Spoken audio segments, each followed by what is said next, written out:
Today we're making beef stroganoff, a rich dish with a rich history, with its first written recipe appearing in 1871. It was a very simple dish that was all about the roux, the sour cream, and the mustard. Over time it has traveled around the world and evolved with many different ingredients. Today we're going to do my version, starting with the beef. Traditionally, you would use a tender cut that is either sliced or cubed, marinated in allspice and salt, and sautéed in butter. Today, we're deviating straight off the bat.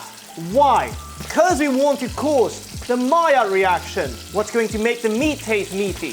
Caramelization, what's going to give us depth, what differentiates a steak from boiled meat. And had this been sliced or cubed, it will be impossible to achieve those without significantly overcooking the beef. In my very humble opinion, many stroganoff recipes are caught between a steak, a stew, and a stir-fry. Often end up being an overcooked steak, under-braised stew, or untenderized stir-fry.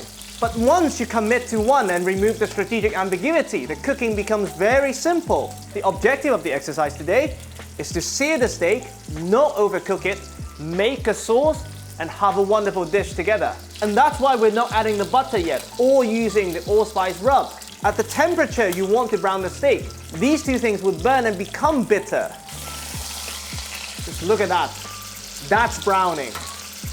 Once your steak is beautifully caramelized on all sides, and it's still rare in the middle, we take it out to rest for the muscle fibers to relax while we make our sauce. First up, the mushrooms. And today we're using chestnut mushrooms, but you can use any mushroom you fancy. Straight in, and this will cool down the pan. I like to go almost 1-to-1 mushroom to steak ratio. I like mushrooms. Perfect. We once again season with salt. And we're keeping this at high heat.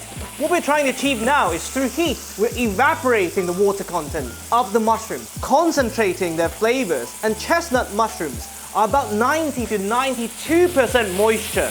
Just think about how long it would take you to bring that much water to a boil and evaporating most of that water. That's how long it would take you at high heat to really properly saute these mushrooms. Black pepper, reinforce the earthiness of the mushrooms, optional. Just look at the steam coming out. That's the 90 to 92% evaporating. While that's happening, we mince half an onion. Now, once the boiling sound has turned into sizzling sound and the mushrooms are properly browned, we're ready for the onions. But optional step, we push the mushroom to one side, we tilt the pan to skim off the excess fat we introduced earlier. Now we lower the heat slightly, onion goes in. And once again, we evaporate the water content, this time more gently, to concentrate the natural sugar, natural sweetness of the onions without burning them.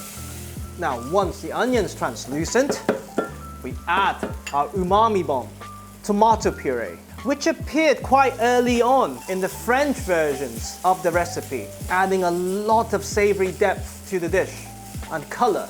And we cook out the tomato puree to remove the harshness and concentrate its flavours. Next up, optional, sweet paprika to give a bit of sweetness and to round out the earthy notes of the mushrooms. You can also use smoked paprika for a smokier profile. Now, to turn the V into double F in stroganoff, we make the roux. Equal part butter, given we've skimmed off most of the fat, and all-purpose flour. And what's going to happen now is that the butter will start to coat each starch granule of the flour, preventing them from clumping together when we introduce the liquid to thicken the sauce. Cook out the flour in the process. And since we're only introducing the butter at this late stage, we have full control of the heat. You get all the richness from the butter without any bitterness. Once you can no longer see any visible white dots, we introduce our cooking liquid. You can use beef stock, chicken stock. Today we're just using water, but whatever you use, the most important thing is it has to be very, very, very cold, because as we introduce the liquid, the starch starts to swell, gelatinizing, thickening the sauce in the process. And by using a cold liquid, we slow down this process slightly, buying us more time to prevent them from clumping together. from burning, bit by bit. Keep stirring. And now we have achieved creamy without cream. Now we continue to season the dish with some Worcestershire sauce. This has all the warm, spicy notes from the allspice, but also a bit of tangy goodness that will be reinforced by the cream and a ton of umami. And just like the early recipes, some Dijon mustard. Again, for some tangy warmth. Perfect, now we're ready for the cream. Traditionally, you would use smetana. Although it translates into sour cream in a linguistic sense, it certainly does not in a culinary sense. Smetana used for cooking has a very high fat content, up to 40%, while supermarket sour cream has a very low fat content and it's prone to curdling when heated. In terms of flavour, smetana is mildly tangy, creamy, and a little bit sweet, while sour cream is on the sharper side. So if you were looking for a supermarket substitution for smetana, creme fraiche would be a much better bet. But today, in the spirit of Bologna, we're going to use the real deal. We simply stir this in bit by bit. Taste. Oh, that's brilliant. Now we can carve into decent strips. Still beautifully pink. On the rare side, stick goes back in to finish cooking. And now you get to ask your guests, how do you like your stroganoff? Medium rare?